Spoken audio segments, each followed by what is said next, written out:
So when you're mapping a physical space, like say a city or a continent or even a mountain range, cartography relies entirely on hard borders, right? You cross a designated line in the dirt and boom, the laws change, the language shifts, the currency updates. And I think the human mind finds immense comfort in that kind of binary geography. You are either inside the boundary or you are strictly outside of it. Oh, absolutely. I mean, it provides a very neat taxonomy of the world. But applying that same rigid cartography to human spirituality, particularly traditions that have evolved over millennia, it fundamentally breaks the map. You're suddenly navigating a topography that is just fluid, deeply layered, and, well, entirely resistant to simple categorization. Which makes it fascinating. Welcome to the Religion Atlas, where we explore the beliefs, traditions, and wisdom that have shaped human civilization. In each episode, we journey through the world's major faiths to better understand humanity's shared spiritual heritage. Today, our compass is set for a truly massive destination. We're diving into Hinduism. A huge topic. Huge. And the mission for this deep dive is to synthesize this absolute mountain of historical data, theological texts, and demographic research to take you, the listener, on a comprehensive, completely neutral journey into one of the world's most ancient and complex spiritual traditions. You might know bits and pieces like yoga, karma, maybe Diwali, but today we're connecting all those dots. Right, because navigating this tradition effectively really requires abandoning that instinct to look for a single point of origin. We are examining an ecosystem of belief, one that demands we look at the slow, organic intertwining of philosophy, ritual, and culture over, well, thousands of years. And just the scale of this ecosystem is staggering. I mean, looking at the demographic data, we are talking about roughly 1.17 billion practitioners. Yeah, it's massive. That's nearly 15% of the global population. It makes it the third largest religion on Earth. It's the majority faith in India, Nepal, the island nation of Mauritius. And interestingly, it represents one of the fastest growing demographics in several Western nations, including the US and parts of Europe, even places like Ghana. But to even begin understanding the architecture of this tradition, we actually have to look at the name itself, right? Because Hinduism isn't a term you'll find in any of the ancient scriptures. No, not at all. The term is actually an exonym. It's a label applied by outsiders looking in.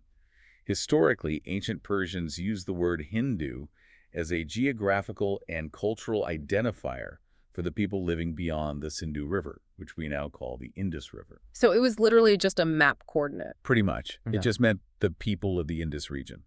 It was completely devoid of specific theological meaning. The suffix "ism" that was appended centuries later, largely by Western scholars and colonial administrators. They were trying to package this vast, diverse spiritual landscape into a single recognizable religion that, mirrored their own institutional framework. Right, they needed a box to put it in. Yeah. So if the label Hinduism is an external geographical marker, what's the internal perspective? Like, what do practitioners actually call their faith? Well, many refer to their tradition as Sanātana Dharma, which loosely translates to the eternal law or the eternal way. And that shift in terminology changes the entire paradigm. It frames the tradition not as a historical movement founded on a specific date, but as a recognition of cosmic principles that exist independently of human history. I love that. It's like gravity existed before Newton described it, right? Similarly, the principles of Sanātana Dharma are viewed as eternal truths of the universe that were simply realized by ancient sages. That's exactly it. And that framing explains the underlying structure of the faith. When you study the major Western monotheistic religions, they often resemble like a monolithic corporate tower. There is a singular founder who laid the cornerstone, a central authority figure or council that dictates orthodoxy, and a single definitive text that serves as the ultimate manual. And Hinduism operates without any of those. Exactly. There's no central founder, no equivalent to a pope, and no single holy book that invalidates all others. It's honestly more like a climax rainforest. Like a rainforest doesn't trace its origins back to a single seed planted on a specific Tuesday. It's the result of countless roots intertwining, species adapting, canopies merging over eons. It survives precisely because of its diversity. But to understand how this magnificent spiritual rainforest grew, we have to look at the soil it sprang from, which takes us to the Indus Valley civilization. Right. Going back roughly to 2500 to 1500 BCE, this civilization sprawled across the basin of the Indus River in present-day Pakistan and northwest India, and it was astonishingly advanced.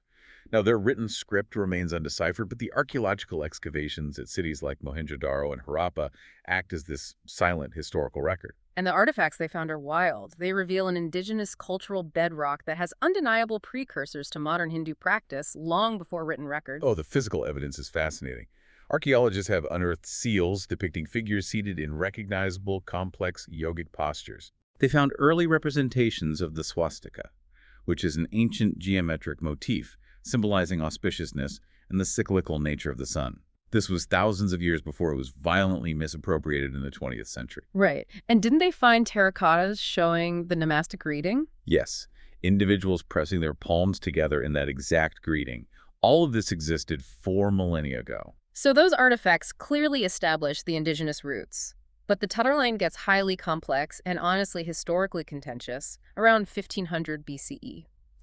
We move into what is known as the Vedic period. This is the era that produced the foundational scriptures known as the Vedas, and it sits at the center of this intense debate. You're referring to the Aryan debate. Exactly. For a long time, the dominant narrative, heavily pushed by 19th century European Indologists, was the Aryan migration thesis. Right.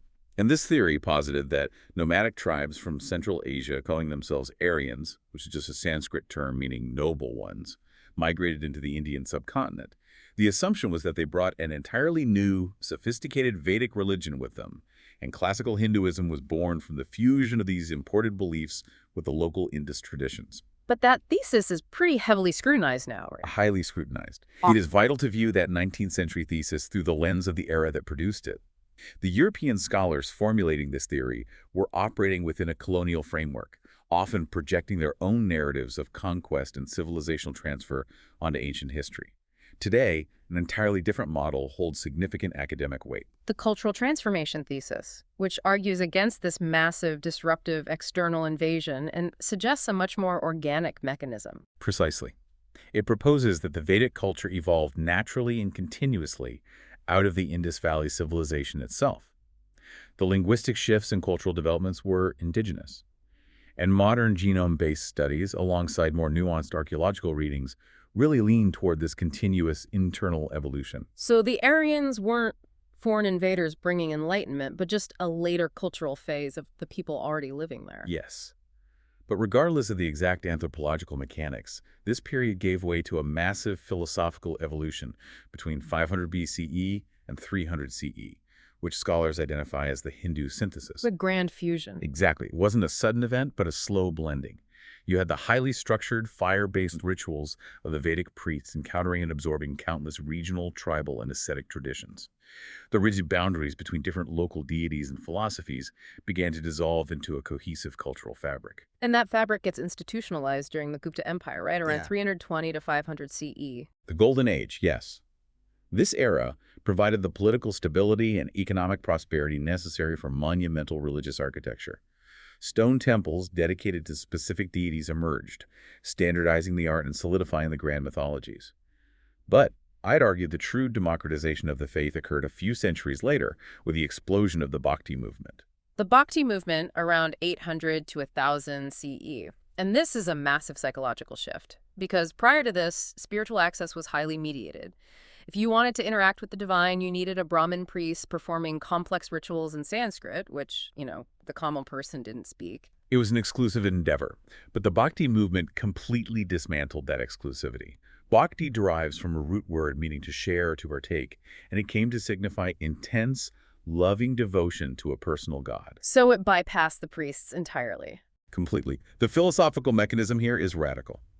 It posited that absolute spiritual liberation was available to anyone, regardless of caste, gender, or education, simply through the purity of their devotion. The movement utilized regional languages instead of Sanskrit. It produced ecstatic poetry, communal singing. It fundamentally transferred spiritual agency to the individual. That's a beautiful shift, but it brings up a major structural question for me.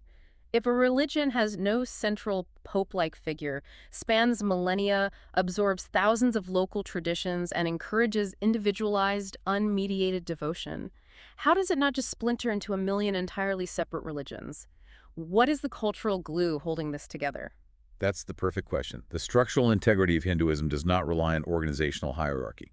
It relies on a shared conceptual vocabulary. A practitioner in the Himalayas and a practitioner in South India might worship entirely different deities, speak different languages, and observe different festivals, but they are bound together by a foundational understanding of the universe. They share the same underlying architecture of reality. And that architecture is defined by the four purusharthas, the four aims of human life, which are dharma, karma, samsara, and moksha. Exactly. Though we should mention the first two aims quickly, artha and kama. Artha translates to material prosperity and wealth, and kama encompasses sensory and emotional pleasure. Which is amazing pragmatism. The philosophy doesn't inherently deny worldly joy. It's perfectly fine to want a comfortable home and a joyful family life. Yes, it validates the human experience. But there is a vital regulatory mechanism, and that is the third aim, dharma. Without dharma, the pursuit of wealth and pleasure devolves into chaos and exploitation. Dharma is arguably the most complex and critical word in the entire tradition. Because it's not just follow these 10 rules. No, the Sanskrit root of dharma is dri, which means to sustain or to hold together. In the broadest cosmic sense, it's the fundamental order of the universe. On a human level, it translates to ethics and duty. But unlike the Ten Commandments, dharma is intensely contextual. It's highly dependent on your exact coordinates in life. The text describes svadharma, or personal duty. So the dharma of a soldier defending a city is vastly different from the dharma of a monk seeking enlightenment or a parent raising a child. Precisely. And to operationalize this, the philosophy outlines 4 debts every person owes to maintain cosmic harmony. There's a debt to God, a debt to the ancient sages, repaid by studying their wisdom, a debt to one's parents for the gift of life, and crucially, a debt to human society and the natural environment. Fulfilling these debts is the daily practice of dharma. Okay, so if dharma is the ethical structure of reality, there must be a mechanism enforcing it, a law of cause and effect. And this brings us to samsara and karma. The big ones. Yeah. Samsara being the continuous cycle of birth, life, death, and rebirth. The idea that the body is temporary, but the soul is eternal. And karma is the engine powering that cycle. But, in the West, karma is often just reduced to instant cosmic retribution. Like, oh, you stole my parking spot and then got a flat tire. That's karma. Right, which is a massive oversimplification. The actual theological framework is infinitely more complex. Karma literally translates to action or deed. It is essentially the law of thermodynamics applied to morality. It combines causality, ethics, and the mechanics of rebirth. But here's the pushback I always hear, and I think it's a natural question. If my current situation is the result of my past actions, maybe from a life I don't even remember, isn't karma just fatalism? Doesn't it breed a society of passive observers who just think, well, they're suffering because of their past karma, nothing I can do? I'm so glad you asked that because that interpretation fundamentally misunderstands the mechanism. Karma is the ultimate law of radical active accountability. It is the exact opposite of fatalism. Oh, so. The texts delineate between prarabdha karma, the specific portion of your past actions that is ripened to form your current circumstances, and agami karma, which are the new actions you are generating right now. You cannot change the cards you were dealt. Those are the result of past choices. But how you play that hand in this exact moment is dictated entirely by your free will. So your present choices dictate your future. Exactly. It requires active, ethical engagement. You are not a victim of a capricious universe. You are actively writing your future reality. Okay, but the ultimate goal isn't just to stay on this cycle forever getting better cards. The ultimate goal is moksha. Yes, the 4th aim of life. Moksha is absolute liberation. It is the release from the endless cycle of samsara. Escaping the matrix, essentially. And the texts offer differing views on how this happens. There's vidahemukti, which is escaping the cycle after death to reside with the divine. But then there's jivanmukti, which I find fascinating. Jivamukti is achieving profound psychological liberation and perfect self-realization while still alive. Jivanmukta has eradicated the illusions of ego. They interact with society, but they operate with absolute clarity, unshakable peace, and boundless compassion. They are completely unattached to the outcomes of their actions. They've realized their true nature. But to understand that true nature, we have to look at how the tradition maps out the supreme reality. Because from the outside, the defining characteristic of Hinduism is this unimaginably vast pantheon of deities. But the theological bedrock is singular: Brahman. Yes, and Brahman is an incredibly difficult concept to translate. It is not an anthropomorphic creator sitting on a throne. Brahman is the infinite, formless, eternal, pure consciousness that pervades everything. And parallel to Brahman is the Atman, the eternal individual self, the divine spark inside every living being. Exactly. And the relationship between Atman and Brahman is the central debate in the tradition. You have the Advaita, or non-dual view, which argues that Atman and Brahman are fundamentally identical. The metaphor often used is a wave on the ocean. The wave believes it is a distinct entity, but it is, in reality, nothing but the ocean itself. You are that. It's so profound. But then you have the Dvaita, the dualistic view. Right. Dvaita argues that while the soul is made of the same spiritual essence as the Supreme, it is distinctly separate. Because if the wave and the ocean are identical, the wave cannot worship the ocean. Dvaita maintains this duality, so the soul can experience a loving relationship with God. And for that relationship to work, the infinite formless Brahman has to take on personal, knowable forms. Enter Ishvara, the personal god, which expands into the major deities. Let's look at the Trimurti, the masculine trinity, starting with Brahma. Brahma is the creator, often depicted with four faces, constantly reciting the four Vedas. He's shown emerging from a lotus rooted in the navel of Vishnu. And I am obsessed with the vehicles or mounts of the gods. They are such intricate psychological metaphors, like Brahma rides a swan. Ah, the Hamsa, yes. In the tradition, the swan is believed to have the mythical ability to drink a mixture of milk and water and separate the milk from the water. It symbolizes the ability of the enlightened mind to separate eternal truth from the temporary illusions of the material world. That is such a cool detail. Though practically speaking, Brahma is rarely worshipped in daily practice, right? True. The theological focus shifted mainly to the forces that sustain and transform the world. Vishnu and Shiva. Vishnu is the preserver. He maintains Dharma. He's depicted reclining on the cosmic serpent Shesha, floating upon an infinite ocean of milk. And when Dharma is in crisis, Vishnu actively intervenes by taking human form as an avatar. Yes, the most historically significant being Rama, the ideal king of the Ramayana, and Krishna, the divine philosopher of the Mahabharata. And then there is Shiva, the destroyer or transformer. Destroyer can imply malevolence, which is entirely inaccurate. Shiva destroys the universe at the end of an epoch to clear the Candace, but on a personal level, he is the destroyer of ignorance and human ego. He embodies this wild paradox. On one hand, he's the ultimate ascetic, meditating on Mount Kailash draped in snakes, which, by the way, wearing venomous snakes casually as ornaments is meant to show his absolute mastery over sensory temptations and anger. Exactly. Yet this ascetic is also engaged in the world as a householder with family, and he is Nataraja, the lord of the dance, whose cosmic choreography literally sustains the universe. But Hinduism is unique among major world religions because it doesn't just run on masculine energy. There's a continuous, highly elevated reverence for the divine feminine, the Tridevi. The cosmic functions are inert without Shakti, the dynamic divine feminine energy. First is Saraswati, the goddess of learning, music, and art. Then Lakshmi, the goddess of prosperity and wealth, who emerged from the churning of the cosmic ocean, and her vehicle is the owl, which I love because the text explains it's a warning. The owl is blinded by the sun, so it's a reminder not to be blinded by the desire for wealth detached from the light of Dharma. It's a brilliant ethical lesson. And the third member is Parvati, the goddess of power, love, and transformation. But when the cosmic order faces a severe threat, she manifests in terrifyingly fierce forms. Like Durga or Kali. Yes. Durga rides a lion, wielding the weapons of all the gods, and Kali, dark as the night sky, wearing a garland of severed heads. To the uninitiated, Kali appears horrific, but to the devotee, she is the ultimate mother of liberation. Those severed heads represent the human egos she has compassionately destroyed. Wow. And surrounding them are beloved deities like Ganesha, the elephant-headed remover of obstacles, and Hanuman, the symbol of strength and devotion.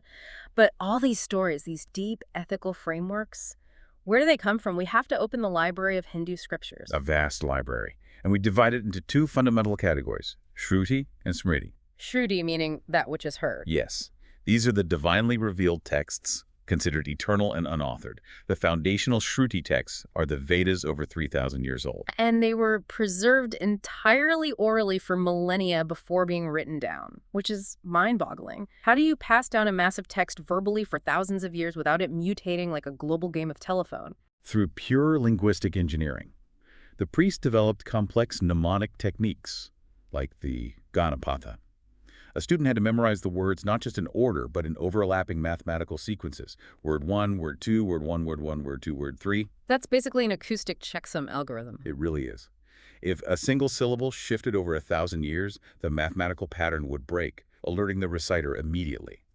And while the early Vedas focus on rituals, the concluding portions, the Upanishads, shift to intense philosophical inquiry about Brahman and Atman. And then we have the second category, Smriti, that which is remembered. These are man-made texts, adaptable to changing times, including the epics, the Itihasa. The Ramayana and the Mahabharata. The Ramayana is the story of Prince Rama, his wife Sita, and Hanuman. It acts as the ultimate guide to ideal conduct and dharma. But the Mahabharata, that is just a sprawling, messy, morally gray epic. It's the longest poem in the world, 7 times longer than the Iliad and Odyssey combined. It details a devastating civil war between 2 factions of a royal family, and right in the center of it is the Bhagavad Gita. Which has the most intense dramatic setup. The warrior Arjuna is on the battlefield. He looks across the lines and sees his own cousins and teachers. He suffers a total psychological collapse and refuses to fight, arguing that killing his family violates moral law. He is paralyzed by a conflict of duties, and his charioteer, who is Lord Krishna in human form, delivers a philosophical response. But wait, this always trips people up. Isn't nonviolence, ahimsa, a core Hindu tenet? Why is Krishna telling Arjuna to fight a war? It's a vital question. Krishna doesn't glorify war. He explains that every diplomatic avenue was exhausted. The opposing faction is driven by tyranny. In this specific context, the preservation of Dharma demands martial action.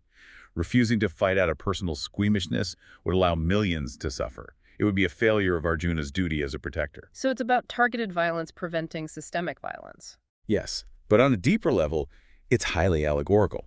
The battlefield represents the human mind.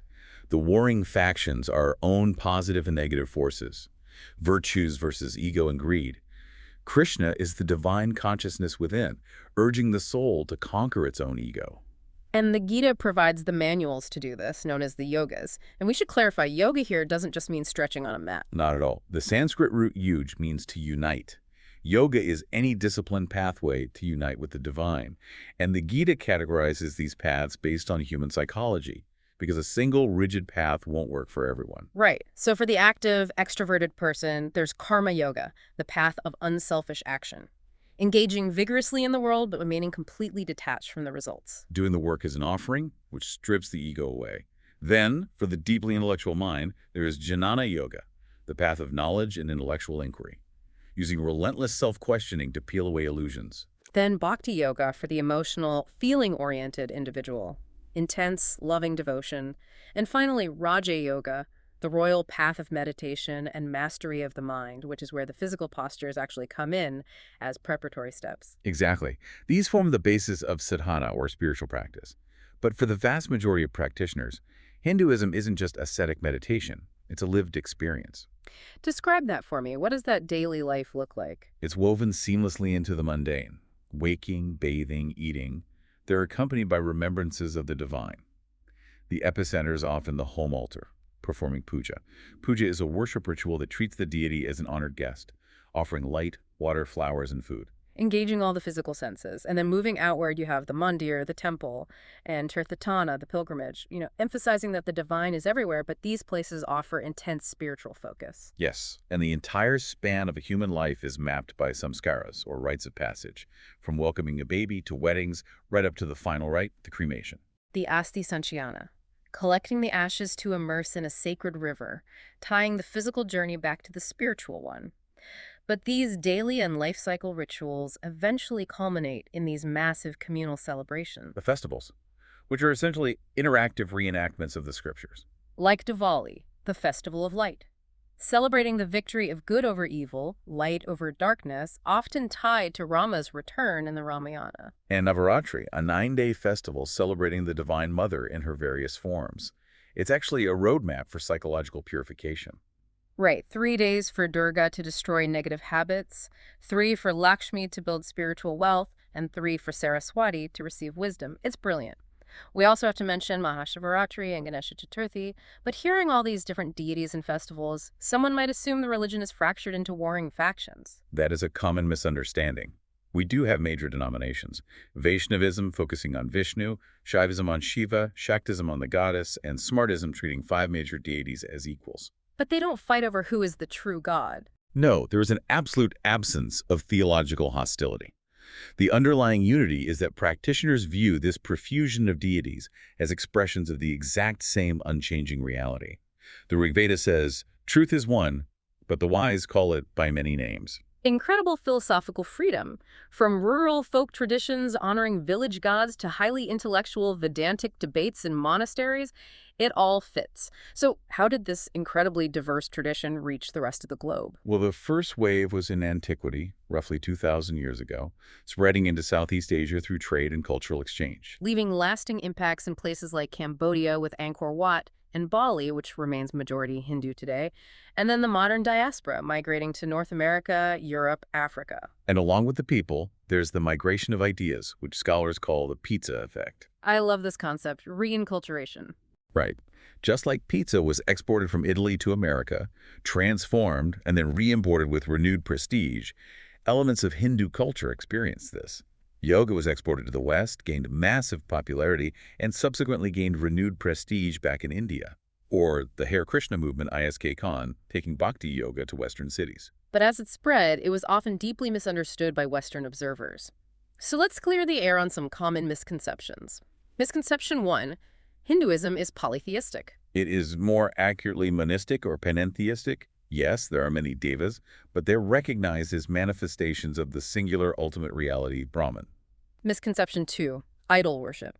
People see the statues, the murtis, and think the stone itself is worship. Hindus don't worship the stone. The murti is a focal point, a tangible tool to connect the limited human mind to the infinite divine. Like a magnifying glass focusing the sun. Misconception 3. Reincarnation as an animal is a punishment. It's actually a mechanism for progression.